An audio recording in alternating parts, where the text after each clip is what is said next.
지혈법 굉장히 중요합니다.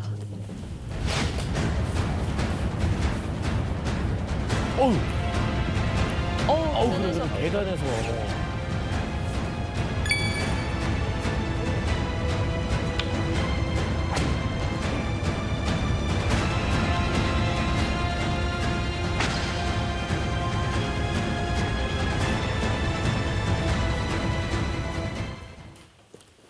네, 지금부터 응급 상황에서 할 수 있는 지혈법에 대해 말씀을 좀 드리겠습니다. 제 앞에 이 지혈용 큰 인형이 준비되어 있는데 지혈하면은 대표적으로 출혈 부위를 압박한다라는 개념을 알고 계셔야 하는데요. 그냥 손으로 하는 것보다 수건이나 옷 등을 이용하는 것도 좋겠는데 한번 우리 허 교수님이 보여주실까요? 네, 이렇게 수건이나 손수건 같은 걸 적당히 접으셔서 지금 이렇게 피가 나고 있는데요.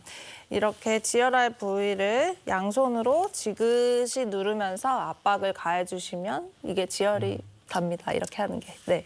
아, 이럴 때 혹시 피해야 될 부분은 없을까요?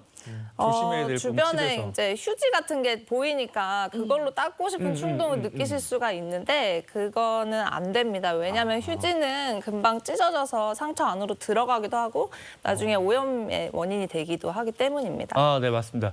휴지는 사용하지 않는 게 좋다라고 하는데 우리가 이제 드라마나 영화 같은 거 보면 무슨 끈을 감기도 하죠. 지혈대라고 하긴 하는데 그 끈 같은 거 감는 그 얘기도 한번 해주시겠습니까? 네, 사실 여기 상처 부위에서 피가 더 이상 나지 않게 누르는 게 제일 중요하기 때문에 이제 이 지혈대 같은 경우는 도와주실 분이 따로 계시면 이제 진행을 하시는 건데요. 옆에서 같이 누르면서 네, 이렇게 뭐 주변에서 구할 수 있는 끈이나 넥타이, 허리띠 이런 것들 이용해서 상처 부위보다 몸통 쪽으로 바로 옆에 떨어진 곳을 이렇게 세게 묶어주시면 되겠습니다. 아, 좋은 방법인 동시에 하면 더 효과적이겠습니다. 네. 그리고 이 환자분은 지금 가슴에도 상처가 있는데 이 가슴 상처는 어떻게 지혈을 해야 되는 게 좋을까요?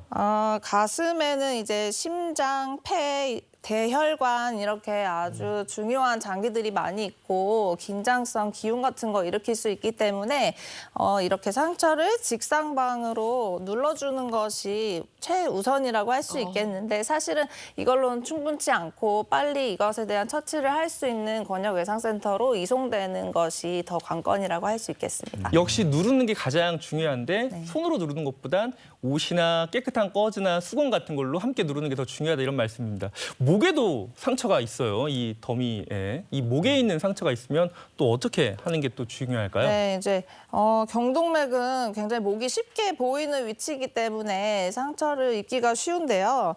더 굵은 혈관도 있어요. 사실 우리 몸에 흉부나 복부에 있는 혈관이 더 굵지만 거기까지는 사실 흉기가 잘 닿지 않고 그다음에 팔다리 동맥들은 굉장히 가늘어서 잘 눌러주기만 하면 생명에 지장이 없을 수 있는데 이 경동맥은 굉장히 치명적이거든요. 수시간도 아니라 수분 내에 모든 출혈량을 다 잃을 수 있기 때문에 잘 눌러줘야 하는데 문제는 이제 목에는 가운데 이렇게 기도가 그렇죠. 지나가고 기도가 있기 있죠. 때문에 누르면서 기도까지 압박을 해버리면 환자 숨을 못 쉴 수가 있습니다. 그래서 가운데 기도가 있다는 사실을 유념하고 이렇게 살짝 눌러주면서 지혈을 하는 것이 중요하다고 할 수 있겠습니다. 아, 경동맥은 이 목 한가운데를 누르는 게 아니라 이렇게 좌우를 이렇게 눌러주는 게 중요하다 이런 말씀을 하셨네요. 맞습니다.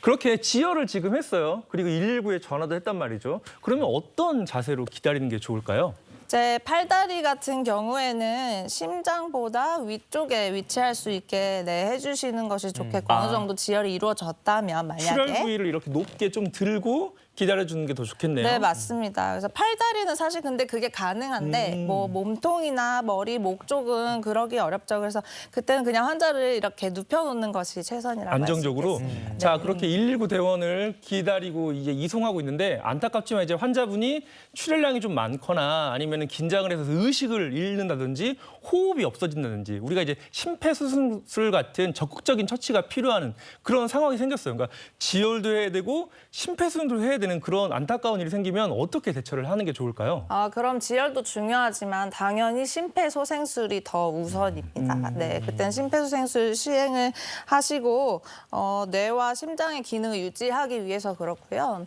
근데 이때 막 환자가 의식을 잃으니까 막 물을 주려고 하시는 분들이 계실 수 있는데 네, 그거 절대 해서는 안 되는 행동입니다. 역시 왜냐하면 아까 토사물과 비슷하게 이게 기도로 이제 넘어갈 수가 있기 때문에 그렇고 또 이 환자가 생존해서 응급실에 무사히 도착을 한다면 바로 응급수술을 해야 할 텐데 그때 금식 상태가 유지되지 않으면 마취로 인한 합병증의 위험이 올라가거든요. 네, 그래서 물은 절대 주시면 안 되고 이러한 예기치 못한 사고로 부상이 발생한다면 정말 당황스러우시겠지만 오늘 알려드린 지혈법 이거 굉장히 간단하기 때문에 꼭 기억하셔서 시행하실 수 있었으면 좋겠습니다.